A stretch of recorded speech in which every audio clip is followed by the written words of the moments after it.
It is an army, is a family. And whenever you are doing a construction, you are going to have building blocks. You're going to have, if it's a temple of God in those days, you have stones.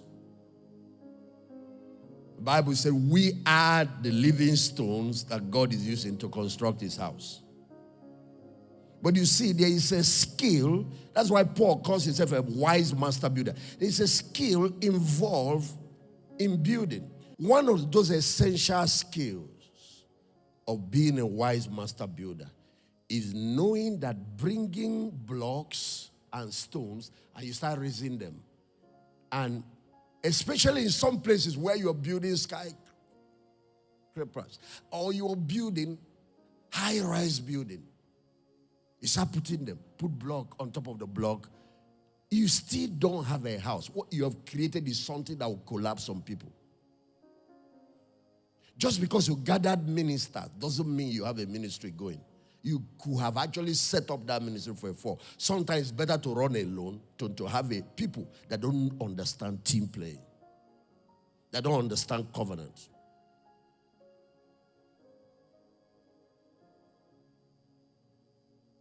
There is something that you put between blocks and blocks to hold them together.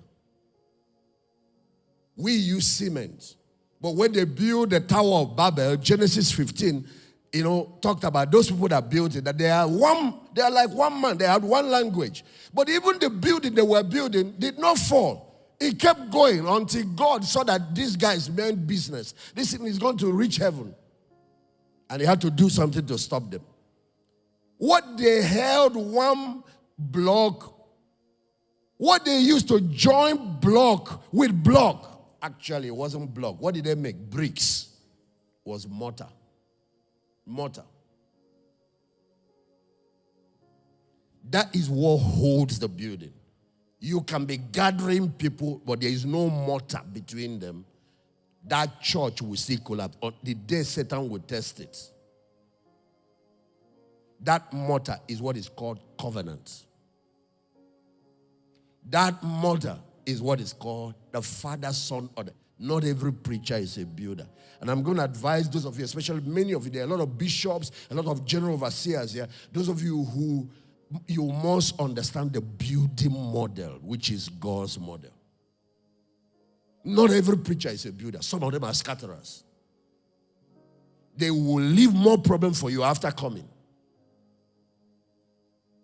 And once you discern them, stop bringing them.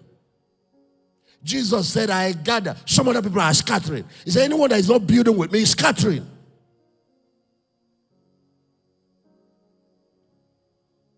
Because what we are looking for is for the team to win. When the team wins, we have won. God's purpose is realized. We have all won. Not for you to come up with your...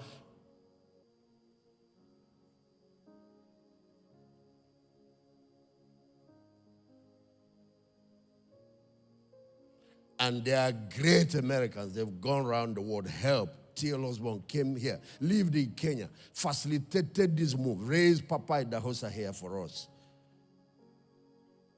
Great players, great coaches, great mentors. We have had British people like Pa Elty who came here, literally died here, buried here.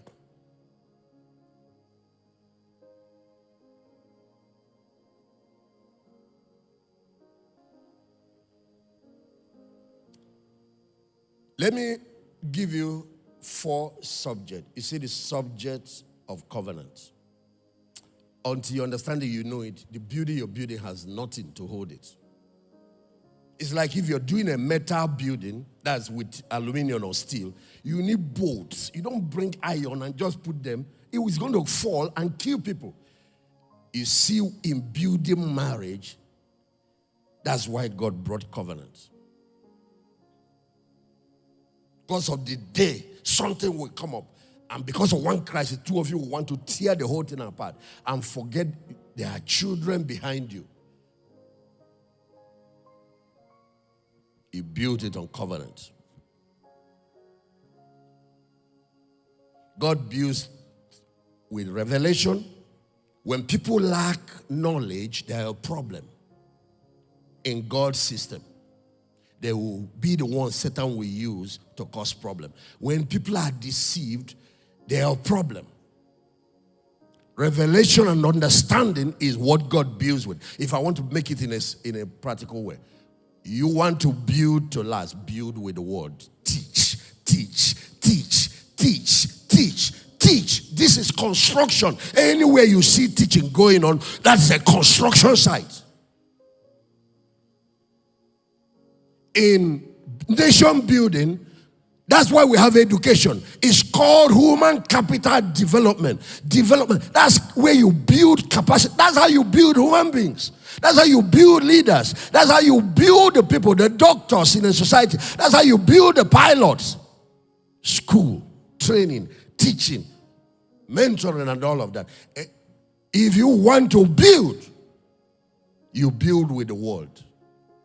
You see, miracles are the attraction, marketing. They are not building. So some ministries run on prayer, miracle services year to year.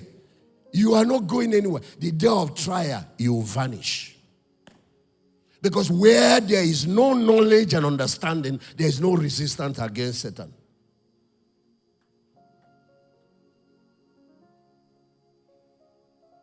So God builds with revelation. Second thing, he builds with relationship.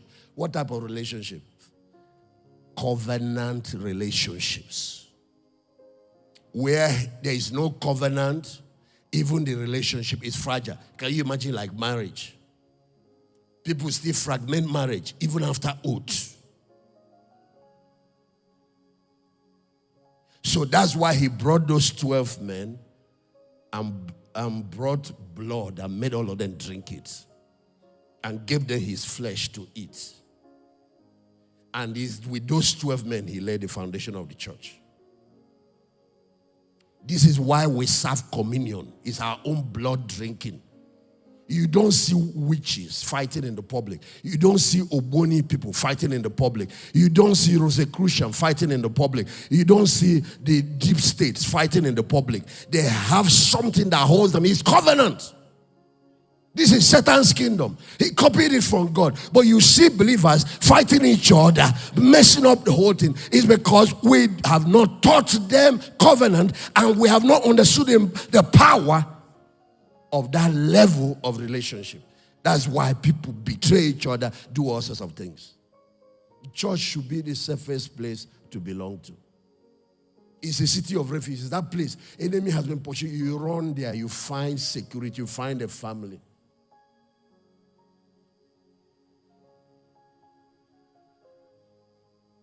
And be careful of any minister or anybody who tells you last place he was, how the place collapsed, then he comes to you. Be careful of such people. They have come to another place to destroy.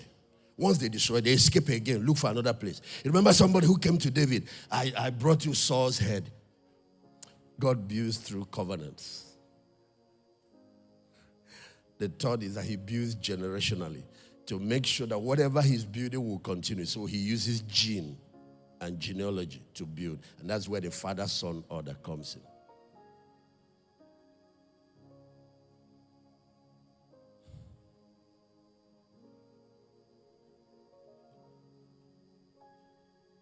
Fatherless generation, forget about it. They will never return from the battlefield.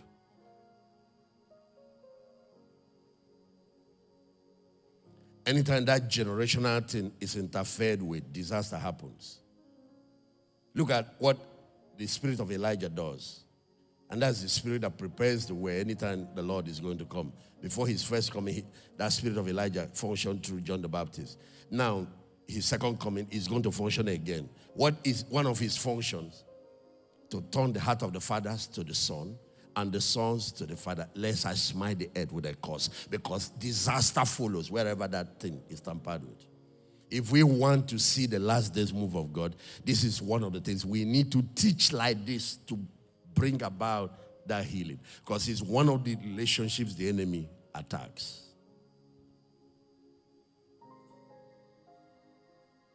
Let me tell you, there are trials of life. Jesus was tested in his flesh with the lust of the flesh, like tests that has to do with women, opposite sex. There are tests that has to do with possession, greed, the lust of the eyes. There are tests that has to do with your pride and the ego.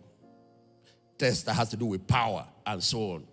But let me tell you, some of the worst tests, some of the toughest tests has to do with relationships.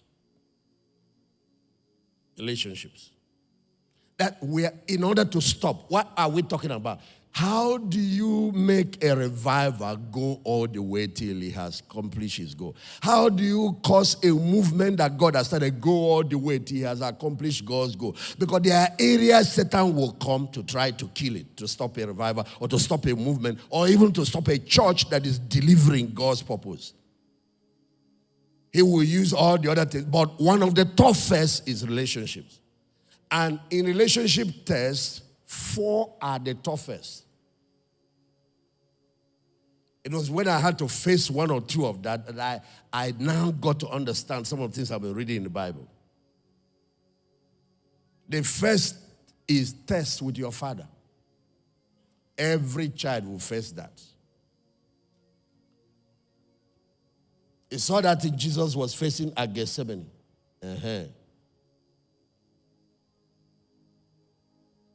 He can decide to rebel at that day.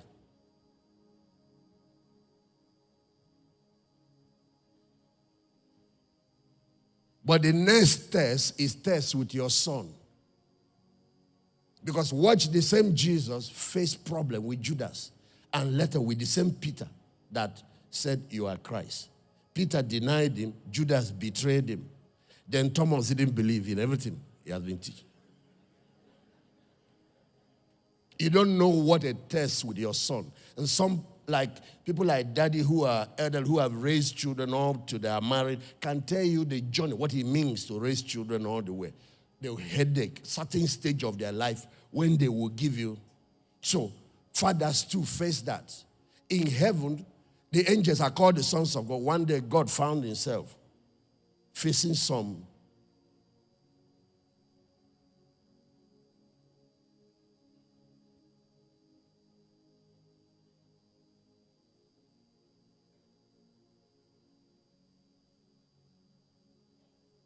The third is test with your spouse. Test with your spouse. And when tests come, don't bolt. That's why a lot of people, marriages become sweeter after you overcome a season of trial. A higher level of unity, a higher level of a depth of understanding, a depth of bond comes after that. But when that exam season comes, that's when people, they vanish. Then they think the grass is greener on the other side until you get there. If anything is green there, it's because somebody has been watering it. Water the one on your own side.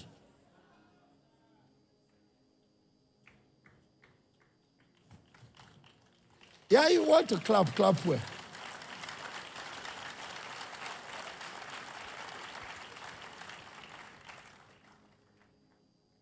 And the fourth is test with your brothers. My God. So if you watch Abraham, he had serious tests with his father. He was born in a family. Terah is the man's name, but he was an idol worshiper. So when Abraham had the revelation of Jehovah and began to preach that there is the founder of monotheism after the flood, the worship of one God is Abraham. The world became polytheistic, worshiping Nimrod and some of these people corrupted the whole world, idolatry everywhere. So he came against the culture. He came against his family religion. He came against, and it was a big problem. And at the conclusion of it, God had to tell him, leave your father's house and all that, so you can nurture this thing. If he mismanages, because even when you are born again, your father is not born again, it doesn't authorize you to dishonor him. You are not to go to idolatry, you are not to follow the wrong things, but you must not touch the subject of honor. Even if your mom is a witch, honor her as your mom. Forget about her being a witch. Actually, honor is what will protect you from her witchcraft. Dishonor is what will now cause the witchcraft to affect you. That's what a lot of you don't know. You say, my mom is into diabolic things, then you start misbehaving. Then that's where you open yourself for attacks.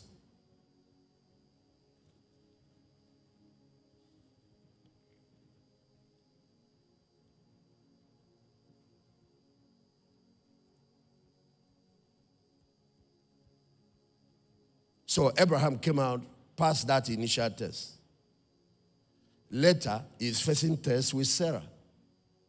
There are three major problems with that woman that he loved and married. First test, no child, barrenness. He survives that. Second test, the woman provides an alternative wife, a surrogate wife, and a child comes out of that. And when Abraham was now settling, because he has loved this boy, he's his only son, Sarah gives birth now. And now she has given birth. The quantas, the quarrels between two women, issues, jealousy, envy with either. She carries the problem to Abraham. Send her away. And her son. I can't send her away. The boy is my son. It's even my first son to start with. And now he has started eating the new ogusi soup. He's also not willing to send the woman away. You are the one that brought her. So we are two in this house. We now have two boys, two wives. Nobody's going anywhere. It was God that intervened in that matter. It was God that intervened in it and said, listen to Sarah. Because in this issue, the covenant I made, I told you before that you're going to have a seed for your own Lord. And the covenant will be through Isaac. But don't make any mistake. God also blessed Ishmael. Look at the wealth in the Arab world today. God also blessed Ishmael because it was his seed.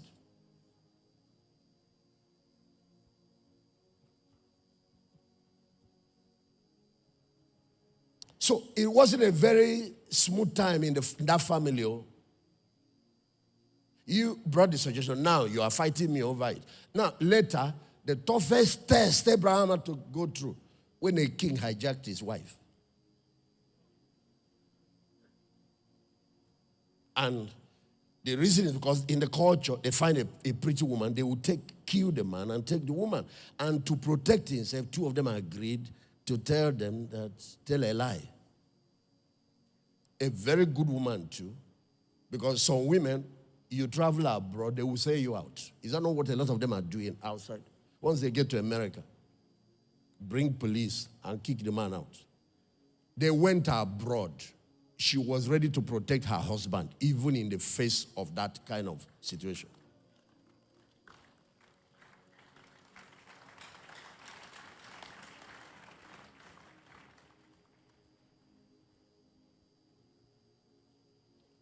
The guy cried to God in his state. And God intervened again.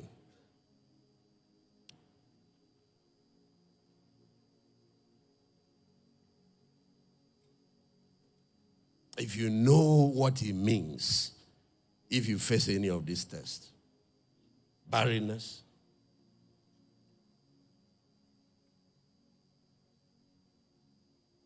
you're not fighting with another man over you. For many people, that's the end of that marriage. You will go and find something else. Even if you come back, you will say, you have not finished saying what happened. His mind will never be at rest.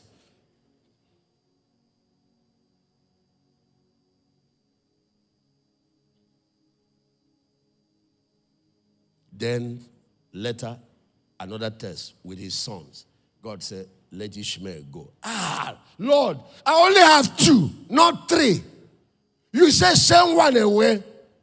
He obeyed. Later, the only one left, you said go and sacrifice him on the altar.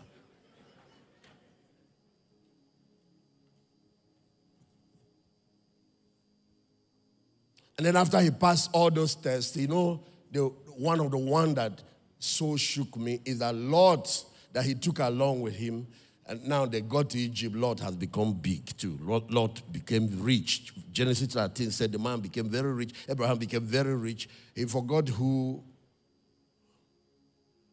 And the cattle started fighting, quarrels everywhere. But guess what Abraham did? He called him, he said, we are brothers. We shouldn't, this kind of thing should not be. There is a way to solve these problems. Any direction you want to go south, I'll go north. If you take east, I'll go west. Take first. The younger one took first, though. This guy was not afraid, though. And he looked and saw the what they call the Fertile Crescent, is the land of Sodom, Gomorrah, and all the Zoar and the rest of them. I've been there. They have the Dead Sea there, so you have water supply. River Jordan flows down there, so it's very fertile for planting all kinds of things. So he took that part. But the moment he left, God now came to Abraham and said, look northward, look southward, eastward, westward. He didn't even consider where Lot was. He said, look everywhere, as far as your eyes have seen. Because the covenant, that's the one that operated according to the covenant. The thing we have degenerated into fight. You can imagine the kind of fight still going on between the Ishmaelites and the Jews. Another fight we have started between Lot and his descendant, and the man managed it well. Even when you have to separate, if something reaches to that point. Because amputation is the last stage in treatment. Whether it is marriage or relation, separate peacefully. No, don't close doors, knowing that you might need that relationship again. Is it not one day they captured Lot? The same Abraham raised his army to go and rescue him. There are three people you don't fight. Number one, you don't fight your father. You do that, you destroy your future. You remove foundation from under you. You collapse. The building, what you did is a tree cut down its own root. You called your root useless, so you cut it down, expecting to stand. Fathers have foundations. Number two, you don't fight your own son, because your son is your future. Is your succession. So somebody said to me, what if a son now insults his father and daughter? I said, there is something God put in your mouth that would discipline his future. Use it. It's in your mouth. You don't need to fight him. Because I see that. Can you imagine Lucifer, sons of God? Lucifer started whatever. And then when you open your Bible, this is how the story goes. And Lucifer and the father were fighting. And Lucifer carried the father one leg. But the father, being the Almighty, put his leg down and overpowered Lucifer. How much respect will you have for God? There are three people you don't fight. You don't fight your father. You don't fight your son. And you don't fight covenant brothers. Anybody that does that has created disaster. You remember when the Gibeonites made covenant with the children of Israel? And later they found out that they were their neighbors. The people mobilized to go. Joshua said, if you try, disaster will fall on us. Of course, many years after, one zealous king in the name that he was without understanding, Saul, went and killed them.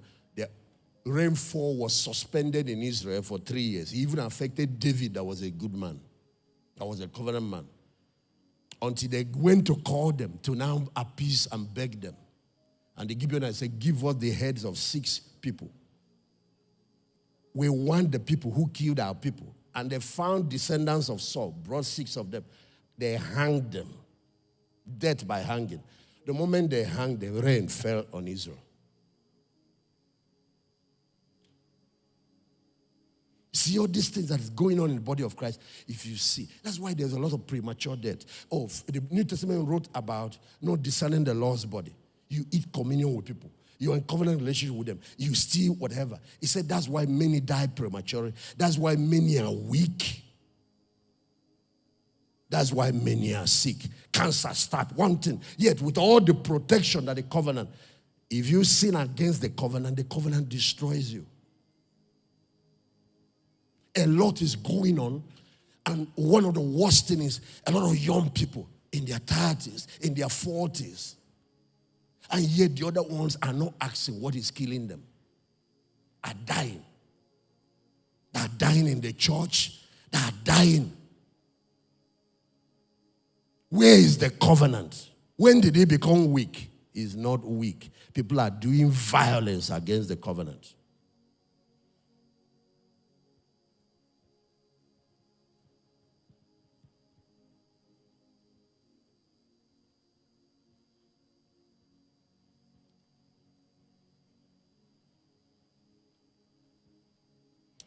So, one of those super glues that every pastor, every builder must learn to teach every now and then is the subject of love.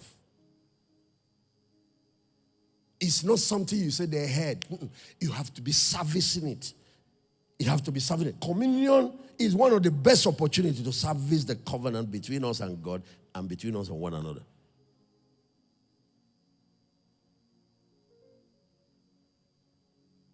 Because Satan is after relationships. Anyway, he sees God doing something, he knows that God works with men. He will come after relationships.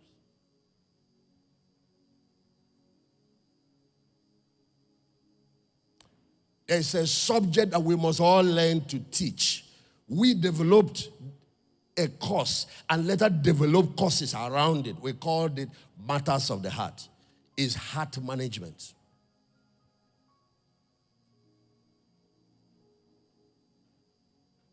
No matter where, even if they drop you in heaven, in the midst of revival, some people will be like Lucifer, criticizing everything. And it's always a reflection of the sickness in their soul.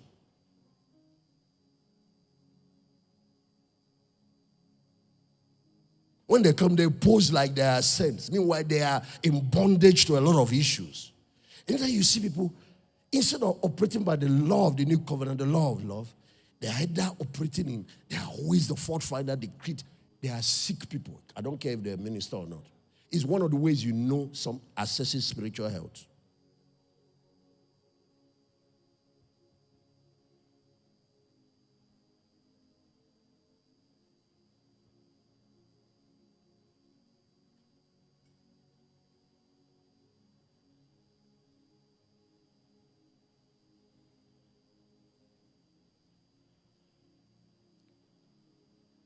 Sub is division. Please put up Romans chapter 16. So you see, in building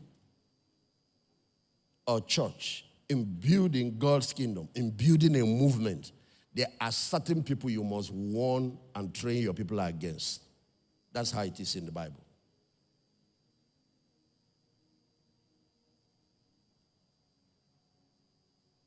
Mark those, go down to that verse. Mark those who cause divisions among you, contrary to the doctrines that we've given you, and avoid them. All apostles did this. This is Paul now. Go down, you will see it. All apostles did that. And you are not wiser than them. The reason is that you can be focusing on the move of God and ignore the fact that we have an enemy. And there are 5 major enemies of revival. One of them is these relationship issues. You forget, when he attacks here, it's not working. One of the areas usually from where he stops movement, he starts attacking relationships. And it's not everything that you heal. There are certain people, scripture says you should avoid. Disconnect to. Look at this group. I beseech you, brethren, mark them that cause divisions and offenses. God did not try to call reconciliation meeting with Lucifer. There are people you don't save. Get them out of that place. You don't want the devil to leave you, then we cast you and the devil out. So that we can save other people who want to leave. And that's what they did with Lucifer in heaven. You can't love better than love God. So that's why we say you must discern between your Peter. There are people who deny, make mistakes, but they are good people. They are just responding to the pressure Satan has brought at that moment. But then you must know who the Absalom is. That man that led the rebellion in heaven is an Absalom. Lucifer.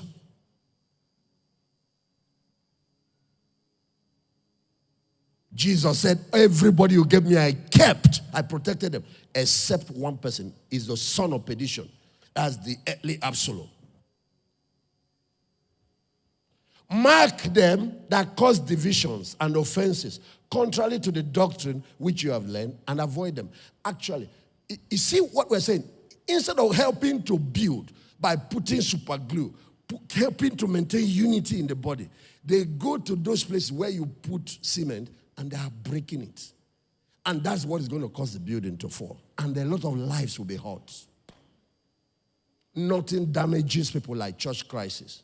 In the family, nothing damages children like divorce.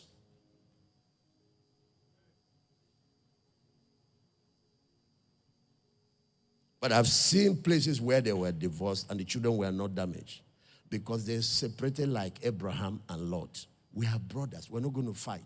And we also have children among us and we are co-parents. And they made up their mind. I'm not going to destroy the image of this woman before the children. Even if there were things, he kept it. I'm not going to destroy the image of this before these children. And because of that, the children turned out well.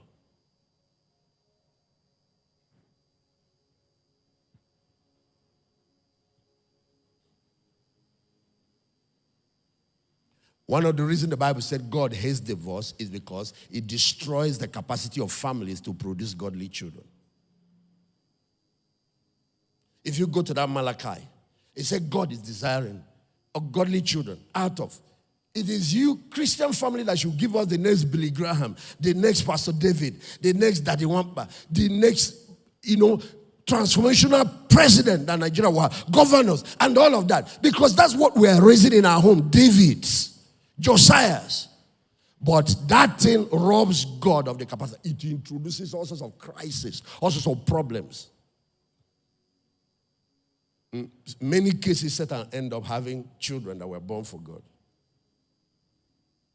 So just because two people were being selfish. There are other reasons why God hates divorce. He said he hates divorce. Because this generation is now selling it to you guys, especially here in Lagos. It's now easy. Anyhow, walk out, pack your... And they are on social media re-educating you. The only time you do amputation, divorce is marital amputation. The only time you do it is when keeping that part of the body will kill the whole body. Jesus said, if your right eye would now send it to hell, instead of destroying the whole body, that's when doctors can cut it off. So, for example, a leg has developed gangrene, and if you keep it, it's decaying, the whole person would die. Then, at that moment, it's because we can't find another way. We must have tried treatments we didn't find. Divorce is not something you should. And after it, both parties will carry the wound for life.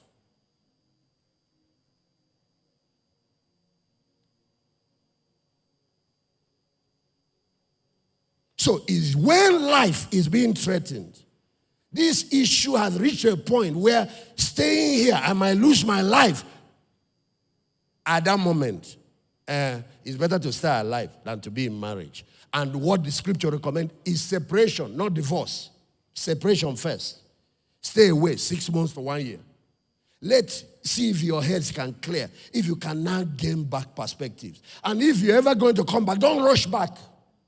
Let there be people from both sides that will come together. And at this moment, you negotiate covenant. These are the two things that I might put it down on paper. Then the other one will say, this is what is driving me crazy. They put it down. Because usually you think it's one side. And then after that, they come together. In many cases, that marriage moves to a mature stage, that relationship. Then if, for any reason, that life-threatening thing comes up again, then at that stage, don't just make covenant any day you wake up, you walk away, pack your bag, find another man. You don't know God.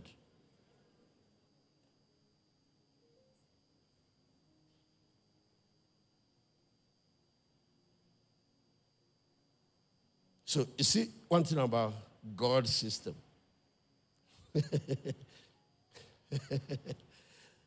It's the best. Because go and see the ones that have jumped out jumping, and when they jump in, they find out, oh, what I was running away from is here again.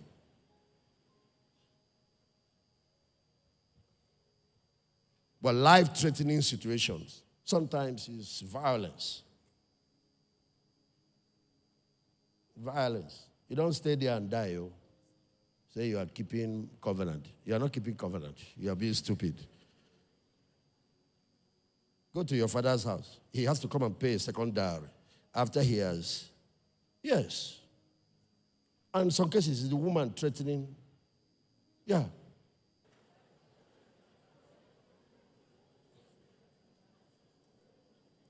You need to run first.